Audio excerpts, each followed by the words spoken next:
Welcome to the Under Review podcast, where Saturdays mean everything, rivalries run deep, and the SEC reigns supreme. Hosted by Todd and Marty, two die-hard fans breaking down every snap, storyline, and showdown across the Southeastern Conference. From the swamp to the plains, between the hedges to the bayou, no team is safe when it's under review. Now back to the action with Todd and Marty.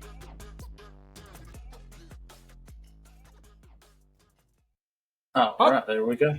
Hola, ¿cómo está, mi amigo?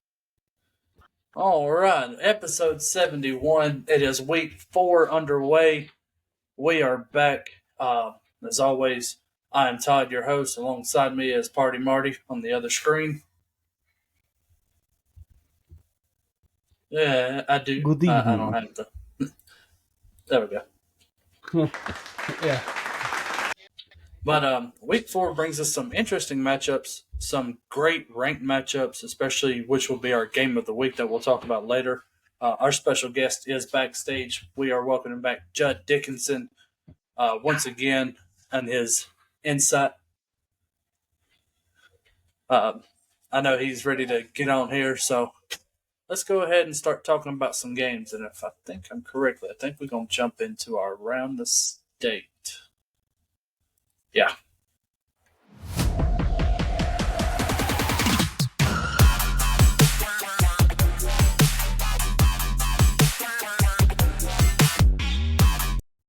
All right. No, go back. Hey, wait, I figured out how to do this last week. There we go. All right, now we're rolling. All right. So, for the Around the State, we have one team that still does not have a win. That is the Sanford Bulldogs at 0-3. At 1-2 is South Alabama, Jacksonville State, North Alabama, and Troy. 2-1 is Alabama State, Alabama A&M, and UAB. And then the University of West Alabama Tigers, led by Scott Cochran. They are still 3-0. Let's jump into some of these games real quick. Well, Alabama State does get a bye this week. After a great performance last week, they're going to rest up, and we'll see some more action out of them next week. But we'll start it off at 12 o'clock on the ESPN Plus app. Illinois State 2-1 will host North Alabama at 1-2. We've seen Illinois State earlier in the year when they took on. I have it right here. It was an SEC team. Yeah, they took on Oklahoma. They put up 3 points on Oklahoma. Oklahoma's put up 35 on them. I don't think North Alabama, though, is right where they need to be to go into Illinois State to beat the Redbirds. So I'm going to give this one to the Redbirds. definitely Redbirds here. I don't want to call North Alabama a down year, but it might be trajecting that way. Yeah. I think this is a cool logo. I was about to say the same thing. The 0-2 Lane Dragons go into Alabama A&M, who are 2-1. That'll be 6 o'clock on YouTube. I think Alabama A&M will handle them. Lane College has not had a great year this year. I've looked them up going into this. They didn't look that good. So at home, Alabama A&M keeps Lane out of the win column. A&M definitely wins this ball game. But if they had a logo contest, it would be the Lane Dragons. Definitely. Kind of like last week with the Riverhawks. And here's a good one for the Southern Conference, SoCon at 1:30 on ESPN Plus. The winless Sanford Bulldogs face the winless Western Carolina Catamounts. I'm going to go with the Catamounts, though.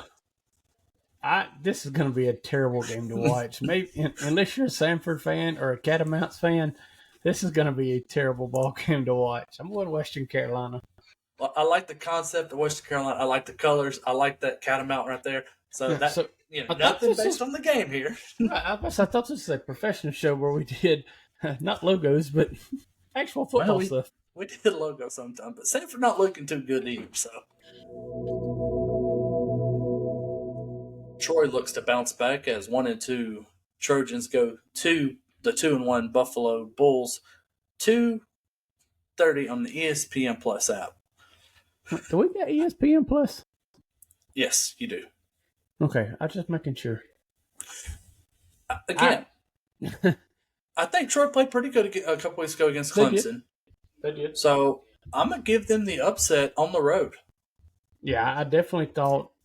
I mean, I guess with a higher opponent, you always want to be somebody who knocks off that Clemson type team or a bigger school like that. And if they can play like that, the 4 quarters here, I think they'll definitely get the win against Buffalo. I agree.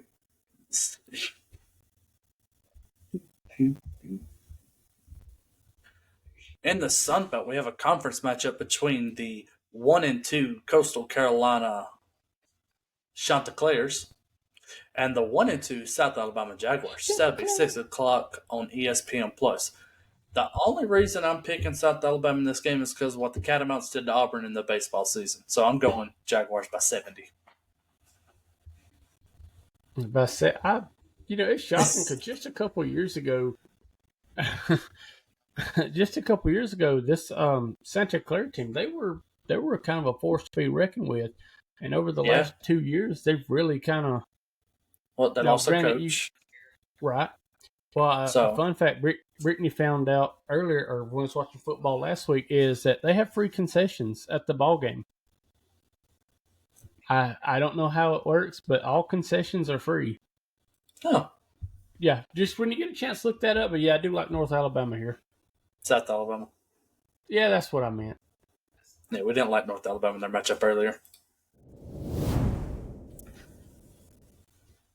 Barton College goes into Western Alabama. The 0-3 Bulldogs versus the 3-0 Tigers. 6 o'clock on flowcollege.com.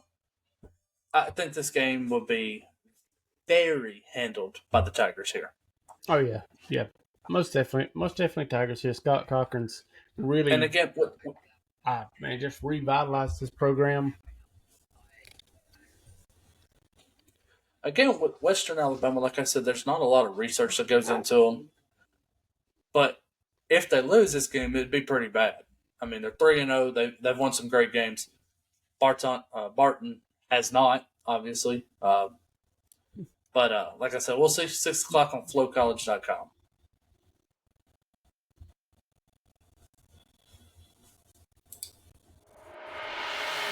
And 3 Murray State Racers go into Jacksonville State, who is 1-2, 6 o'clock on the ESPN Plus app. I think Jacksonville State here. I think with Murray State having such a down year right now, I think Jacksonville State needs a win, and I think they'll get it right here. Yeah, Jacksonville State, even the two losses they've had already, they've played very competitive in them.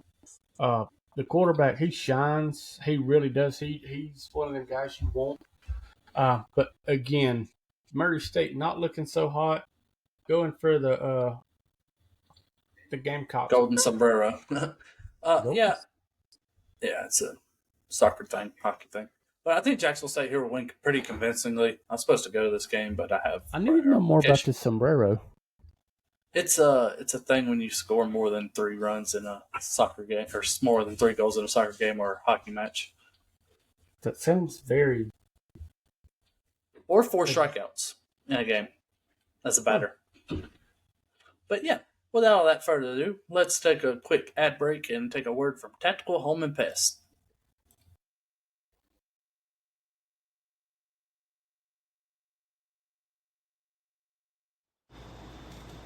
Hey, babe, we got ants. Okay, kill them.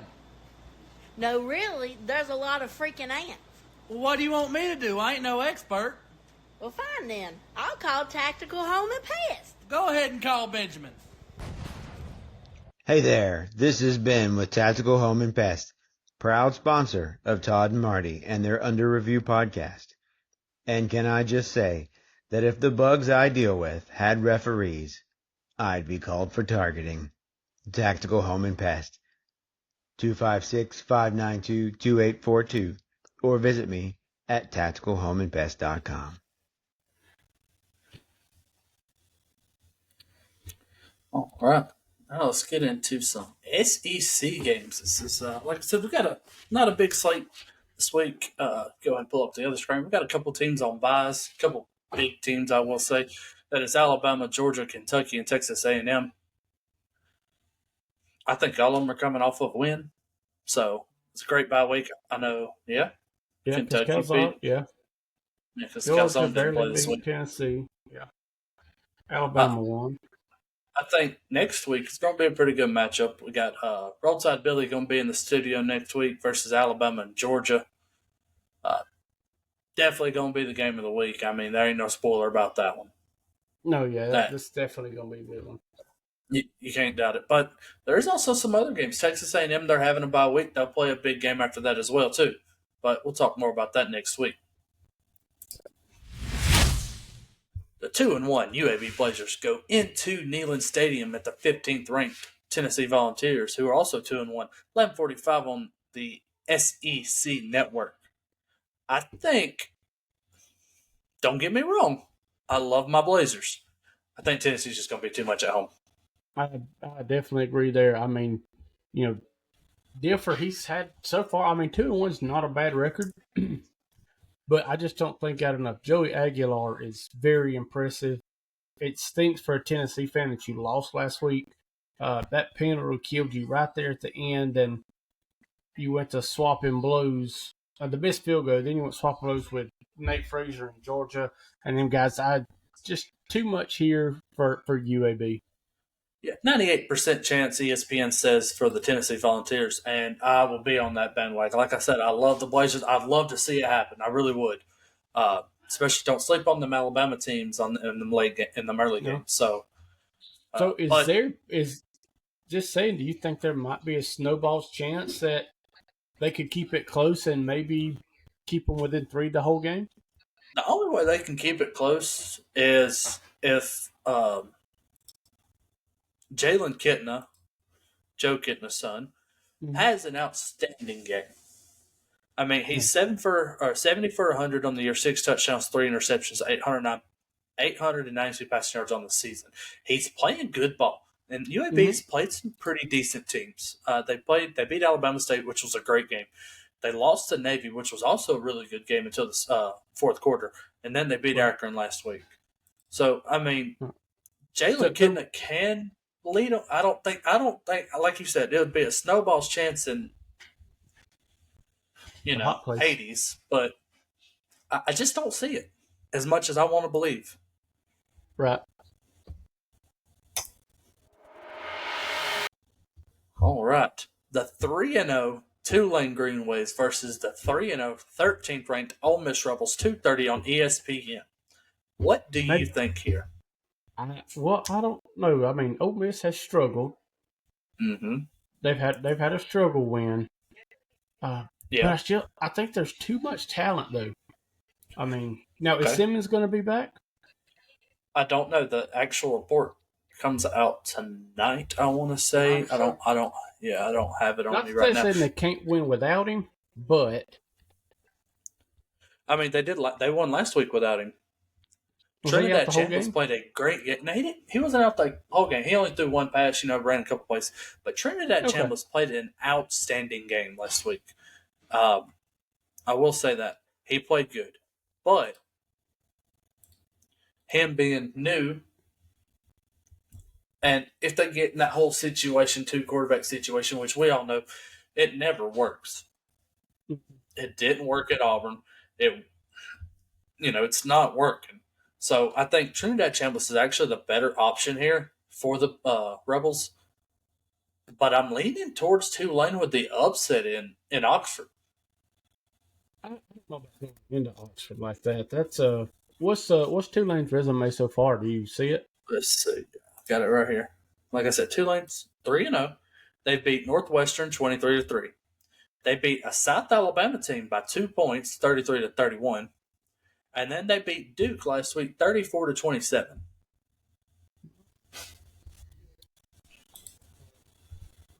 To give it to Ole Miss with a margin of 7. All right, so it's 86% for Ole Miss, and the point spread is 13.5 for the Rebels. Okay, that's so 7 to 10 points or so. It could be one of them nobody sees coming upsets, but I just think just a little too much talent offensively on Ole Miss's side. Like I said, I'm leaning towards Tulane here, and I couldn't give you a rhyme or reason for it. The 1-1 Northern Illinois Huskies go into Starkville to face the 3-0 Mississippi State Bulldogs, 3:15 on the SEC Network. I like the puppies. Okay, Huskies a puppy too. Okay, I like the red puppies. They're both red. Try again. Bulldogs. Thank you. Okay, Mississippi State's 87% chance to win, 21.5 point favorite for this game. I think Blake Shapeman will play great. I think Fluff Bonds will play great. I think Davin Booth will play great. I think. Yeah, and I think this is one kind of them games we've talked about. This is a buffer game. They get ahead early, get some other guys some touches, polish up on a few things before you get into deep SEC play that's coming. Yeah, and they got SEC and at the week after next. What's so that? they got to step it up if they want to really start playing. What's that? The 1-2 Georgia State Panthers go into 20th ranked 3-0 Vandy, 6:30 on ESPNU. I don't think Georgia State's going to be able to stop Diego Pavia in any sort of way. No, me either. So, and did you also see he's petitioning for another year? They ain't going to give it to him. Well, just saying. Yeah, Pavia, him, Stowers, and that group of guys, that's going to be way too much for Georgia State. I agree so. I don't think there's nothing else we need to talk about there. No. Now, this is a cool logo. Yeah, 2-1 Southeastern Louisiana. Yeah, Southeastern Louisiana versus the number 3 ranked 3-0 LSU Tigers, 6:45 SEC Network inside Death Valley. This game's going to all be LSU, but that's still a daggone good logo. Right. That's Nussmeyer and these guys. They've had some tough battles so far, but this won't be one of them. In this Southeastern Louisiana team, they're also a team that beat Murray State 45-24 earlier in the season. So it just tells you how pretty rough that Murray State team is. Right. So Tigers by 57. Yeah, I didn't even see the point spread. I wasn't even going to look at it. And then our last game we're going to jump into right here before we get our special guest on another ad break. Sam Houston 0-3 versus number 8 ranked Texas, who's 2-1. 7 o'clock on ESPN Plus. I don't think this game's going to be as close as the other ones here for Texas. If this game is within a 21-point margin, when the clock hits zeros at the end of the game, Texas needs to find a new quarterback, and Sark needs to do some deep diving. Because this team is 0-3. Go ahead. I was just about to say, is it time? If this game is that close, is it time for Stark and people around the program to start hitting the panic button? Because we've seen the struggles that Arch had last week. They was rough. Right. Like I said, this Sam Houston Bearcats team, which, love the name, it's awesome. They're 0-3. They've lost 41-24 week 1 at Western Kentucky. Okay. They lost 38-21 at home against UNLV. Then they go to Hawaii and get beat by 17, 37-20. Well, we suck again. I don't know. Like I said, this could be panic time for. Even Peyton said that he was trash. I mean, I think it was in a joking manner because they do that little show with him and Eli where they watch games and stuff like that. And he said he's going to go undrafted. Yeah, which is one of my favorite things. I don't watch a whole lot of NFL, but when I do, I like to catch it on. I don't like watching it. Yeah, I'll tell you something. On Thursday nights, if you watch on Prime Video, if you watch any Thursday night football games, go watch it in the Next Gen Stats. It's pretty cool. It's like a video game type. It's awesome. Oh. I was telling Hunter about it last week when Green Bay played on it. It tells you, it'll pop up. You just got to watch it. It's pretty cool. I was so, just before we get off of that, I got, who did I have you last week? Yes, in fantasy? yes. What, I let you by like 7, 8? It's 17. It got to 17 at the end. Well, my buddy Colin that I work with lost to him by like 3 because Joe Burrow and Ashton Genty crapped the bed. Once again. 7 points, so. Well, like I said, we're going to step aside here. We're going to get a quick word from Chuck at Chuck's Heating and Air, and then we're going to bring on our special guest, and we're going to talk about some more football. So hang tight, sit back, and relax, and listen to this ad.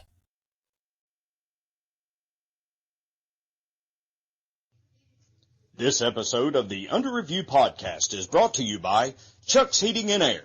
Chuck has over 40 years of service and experience with residential services. He services most makes and models. He is Alabama licensed, bonded, and insured, and locally owned and operated. Are you hot and you're supposed to be cool? Are you cool and you're supposed to be hot? Then you've got a problem. Call Chuck. Area code 256-892-2757. Again, 256-892-2757. Chuck's Heating and Air. Like I said, 256-892-2757. Just call Chuck's Heating and Air for all your heating and air needs.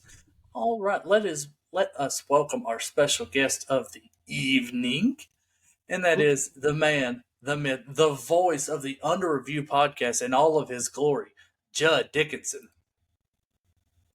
What's going on, gentlemen and gentlemen? I do declare this has become a modified television show now. I'm surprised the people hitting the button didn't hit the clap applause. Right. We just can't get no good help around here. Hey.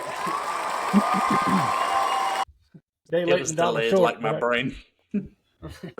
Okay.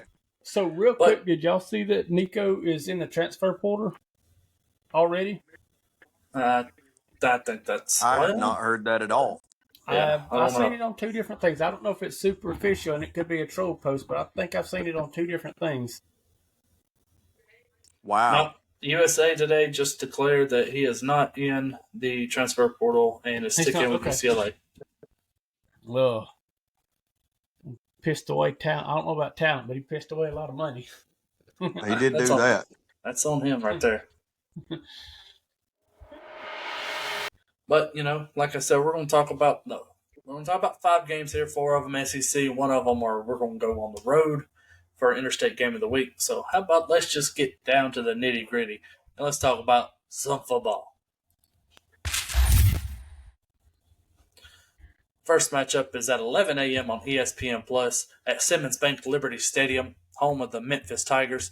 2-1 Arkansas goes to 3-0 Memphis Tigers. Marty, start us out. Before we jump into, what is Memphis's resume? Memphis's resume so far, like I said, 3-0. Win over Tennessee Chattanooga 45-10. Win over Georgia State 38-16, and a win over Troy last week at Troy 28-7. Almost shut out the Trojans.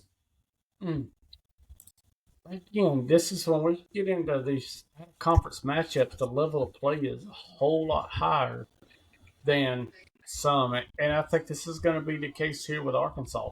Now, Pittman does need this win. That he does. Really, that to help keep his job. I mean, you have to beat these smaller schools, and then I think if you get maybe a struggle win or keep some games super close, that might be in your favor. But I think I'm going to take Arkansas here. Jud? I'll be honest, guys. I like Memphis for this. They, they're a small school. They, naturally don't have the kind of money that the Razorbacks have, so on and so forth. But over the years, they have been gently, however, assertedly climbing their way up and out from the, the small school type mentality, and they're really starting to do some things. Arkansas hasn't shown me anything except for there's a decent road out of there if you get the chance to get on it. I was out there once. I've been there. They used to be a powerhouse back in the day. It used to be a team that people were scared of. and I think those days are behind us. I got Memphis by 10. All right, so Memphis is on a 5-game winning streak coming into this game, dating back to last season, as they beat Tulane and West Virginia, as well as the 3 teams I've already discussed earlier.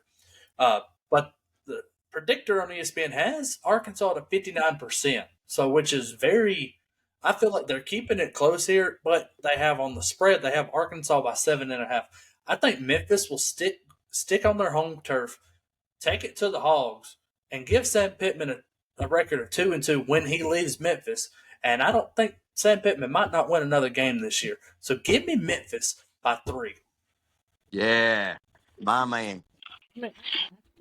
This could be a close game, but like you said, if Arkansas don't win here, they're going to struggle the rest of the year to try to keep Sam Pittman.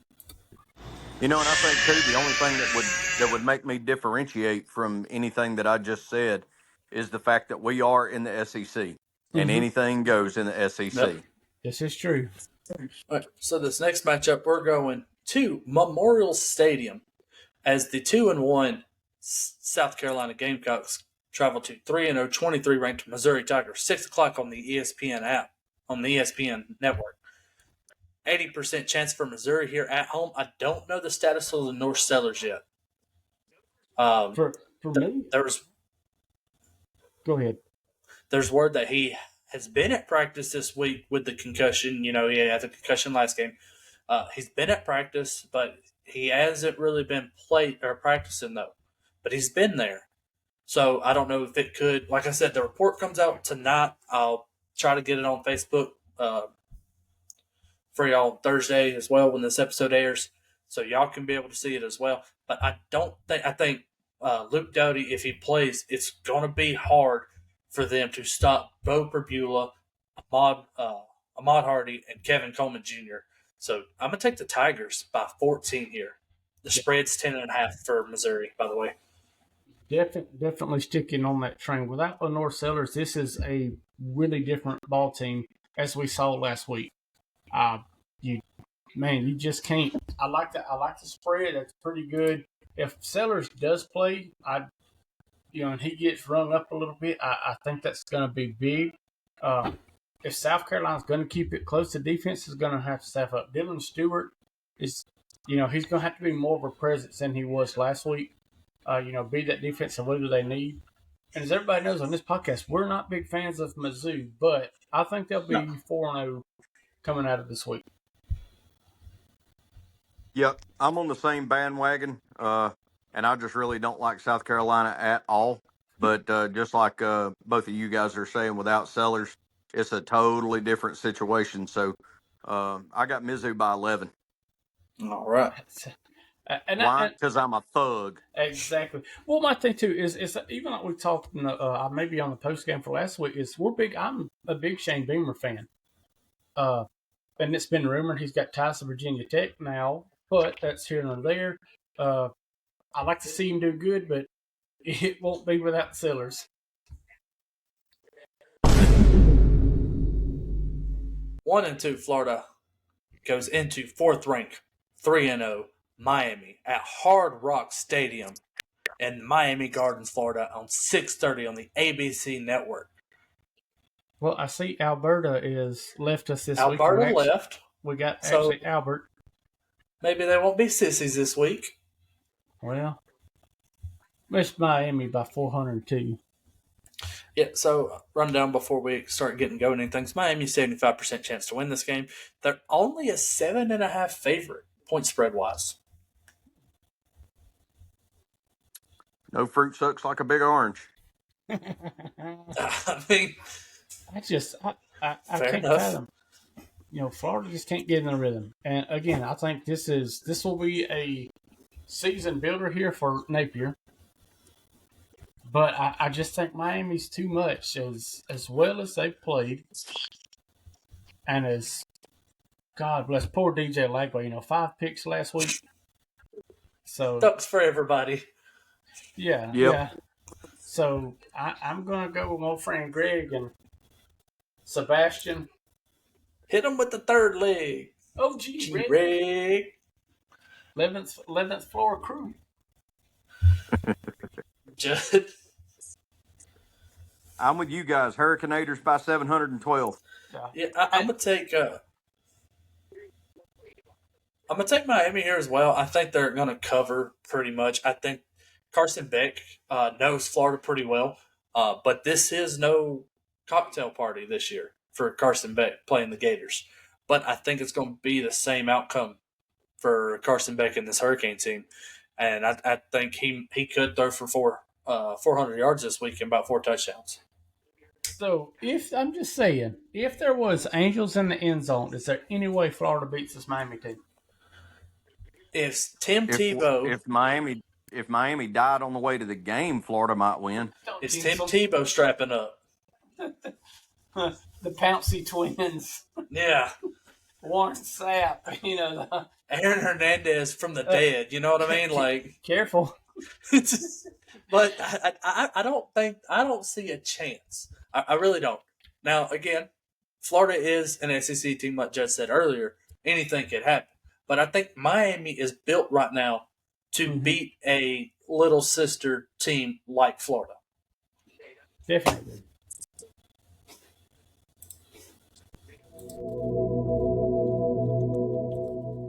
This next matchup is a big one. It is our interstate game of the week. It is a top 25 matchup as well between the number 17 ranked 3-0 Texas Tech Red Raiders and the 16 ranked 3-0 Utah Utes. It is 11 a.m. kickoff on Fox. Texas Tech, that's a cool mascot. I do like him. I do like Texas Tech's mascot. But the point spread here is 3.5 for Utah at home. 65% chance for Utah to win this game. Yeah, it's same. I like the mascot, but I think it's going to be Utah here. They played well early. They really. So going back to you saying that, just brought up the perfect thing. As I pull up Utah, that their resume right now doesn't look promising for a 16th ranked team in the nation. Okay, you beat UCLA at UCLA 43-10. Well, put the world on notice that Nico Iamaleava is trash at his new school. Then you play an FCS at Cal Poly. You beat them 63-9, like ASD beats the drum. Then you go to Wyoming and beat them 31-6. Okay, so your resume for Utah does not hold up to a high caliber standard top 25 team, in my perspective. Then let's flip over. You can say the same thing for 17th ranked Texas Tech as well. Arkansas Pine Bluff week 1, 67-7 at home. Then they played all 3 games. This is their first road game. Then they beat Kent State, who has been the nationally ranked worst team in college football for the past 3 years. Beat them 62-14. Then they beat Oregon State last week 45-14. So here's the question. Neither team has played a good enough team this year, not giving up a lot of points on defense. Could this be a shootout, or could it be another low-scoring game? shootouts. Yeah. Both defenses are going to have to step up because we know both offenses can score. Yeah. So this might be, I mean, I know we'll be at the ball game at 11, but nonetheless, this could be a good one to look back at. But I like Utah. Jud? So I think I haven't seen too much about what these two are about, but just going off what you're saying here, I'm a bit of a fanatic for the mascot as well, and I don't even know what the hell a Ute is, so I'm going Rump Rangers by 3. So Dan Peer for Utah has had a pretty great year so far. 65 for 89, 7 touchdowns, no interceptions, 628 yards. But the quarterback for Texas Tech, Brad Morton, is 923 passing yards, 57 for 81, 11 touchdowns, and 1 interception to his name already. The kid likes to chunk the ball. I think Texas Tech has an offense built around this quarterback itself, but I like Dan Peer. But I think it's going to be a defensive or an offensive game. There's not going to be a defense. Welcome to the Big 12, where no defense ever shows up to play defense. But I'm gonna give it to Texas Tech by 6.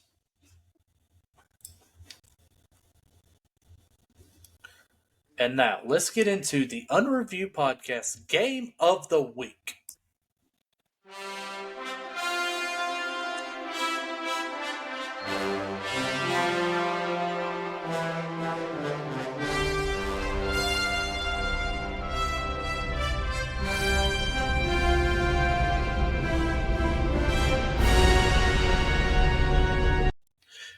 Fantastic intro. Thank you. This is the Under Review Podcast Game of the Week. It is an SEC matchup between the 22 ranked 3-0 Auburn Tigers and the 3-0 11 ranked Oklahoma Sooners. 2:30 on the ABC Network. Let's talk about it. So probably could be the best game of the week here in all of college football. Two pretty good teams, nationally ranked. It makes me nervous as an Auburn fan. It really does. Right. Because John Mateer can chunk it. And I think one of Auburn's weaknesses right now is the secondary. Now, if the line can get after him, give him some pressure, he might struggle there. But I think that's Auburn's Achilles is the back part of the defense. Kalen Lee's give up a couple big plays, especially penalty-wise, not just him. Right. And notice that you have Champ being gone. And I still want to find out about the injury report for Auburn. But nonetheless, I think this is going to be a good one. Jud? I agree. I think it's going to be a barn burner. I agree with the Sooners quarterback. Kid's a quarterback. There ain't no doubt about it. He's a quarterback. However, and I also agree with what Marty said about the Tiger secondary. If Kid gets loose, the secondary is liable to screw it up, and that makes me nervous, just like Marty said, as an Auburn fan.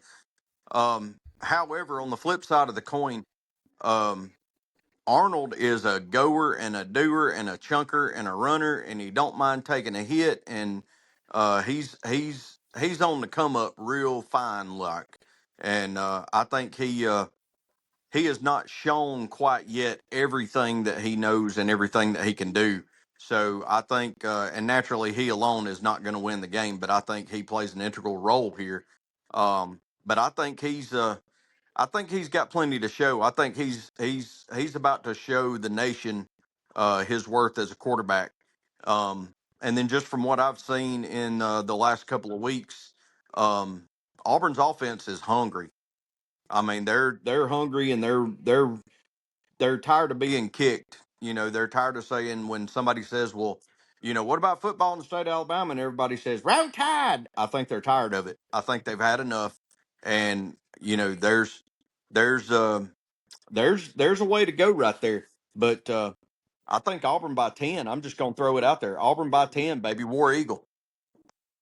And, going back to what you said about the whole Roll Tide thing, it must suck to be behind Western Alabama inside the state rankings. But, not saying much here. Right. But, like I said, the number's sitting at 65% in favor of Oklahoma, a 6.5 favorite for Oklahoma at home, by the way. John Mateer's a great quarterback. He has shown it this year. But going into Oklahoma, deep dive real quick. Like I said, week 1, they played Illinois State 35-3. Then they played a top ranked team, top 25 ranked team in Michigan. They beat them 24-13. Then they beat last week. They went to Temple. They beat them 42-3. Excuse me. Okay, you still haven't played a defense like an SEC defense. You played Michigan. The Michigan's never known for their defense. Now you're jumping into the SEC with your new quarterback, with your new fancy little trophy that you've got, all high and mighty, and you're just going to come rolling in here, and you're just going to think you're going to steamroll everybody. Auburn comes in with a vengeance and a vendetta with Jackson Arnold in at quarterback, this is the team he played for last year at Oklahoma. This is the team that couldn't stay healthy for Jackson Arnold. He wants revenge on this team. But Yep. I will say, it could happen. It could be a revenge game. I think Auburn is going to come out and they're going to hit him in the mouth. Jackson Arnold's going to show everything that he has in the book. He wants this game more than anybody on the field, in the stands, at home, in the graveyard, wherever. He wants it more. But Marty, who you got in this game? I think, like you said, I think he's going to empty the bag. But man, Oklahoma, this McHugh kid, he's already got people looking in for the Heisman already. But I think Jackson Arnold wants it more. Auburn's run game has really picked up with him. Cobb has been running stellar, and I don't think it stops here. I like Auburn by 3. All right. John Mateer, 944 passing yards, 71 for 105, 5 touchdowns, 3 interceptions. Jackson Arnold, 501 passing yards. He's not throwing the ball that much. Does he run? But that's okay. That's okay. Exactly. He's 48 for 69, 4 touchdowns. Then on the run game, Jeremiah Cobb has 314 total rushing yards for the season on 46 carries and 4 touchdowns. Blaylock, 31 carries, 166 yards, 3 touchdowns. But I think this game is going to be defined inside the quarterback, in the quarterback room. Is it going to be John Mateer who can keep his quote-unquote Heisman hopeful status up? Or is it going to be Jackson Arnold getting revenge on his old team? As much as I hate to say, I think it's going to be Oklahoma. I really do. I think it's going to be Oklahoma at home, but I think it's going to be close. I think John Mateer is going to just carve up Kalen Lee because he is like leftover hot dog package that you leave out on the side of the road. Couldn't guard nothing. But once you see a weakness in your good quarterback, you're going to attack that every time. And Kalen either needs to step up or get out of the game if Auburn needs or wants a chance inside this game Saturday. I think too, Todd. Going back to what you just said just a second ago, Arnold has got something he wants to show Oklahoma, and I think for some people, it's about the NIL money and whatever, but there are also people who want to show. They what am I trying to convey here? They got nothing to do but prove who they are. You can make all the NIL money in the world. If you're jacked, then you're jacked. But if a man goes out there because he's got something to prove, he wants to make the next step, whatever, then he's got to show it. He's got to prove it. And in this case, I think Jackson Arnold not only wants to carve his name in the annals of history as a good college quarterback, but he also wants to prove to Oklahoma, look, y'all fouled up real good. And 3, he probably wants to show people, hey, I'm worthy of maybe taking that next step and going to the NFL or, whatever the case may be. Yeah, it's going to be down to who wants it more.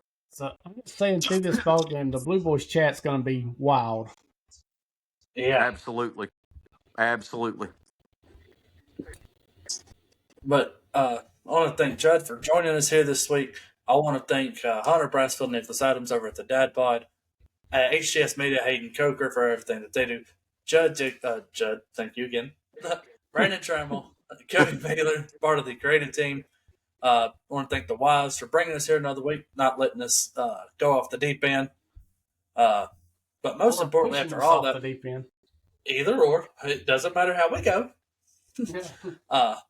But most importantly, the real reason we're here is God gave us the opportunity to wake up one morning. Wake up every single morning. Wake up today. Do this. Do His work. And we're here. Thank you, Lord. Absolutely, guys. Thank you very much for having me on the show. God loves us. Jesus loves us. That's why we're here. It's always better to be seen than viewed. You know what I'm saying? All right. And with all that being said, thank you again for joining the Unreviewed Podcast, and we'll see you next week when we go Under the Monitor. Judd, take us away. Thanks again for going under review.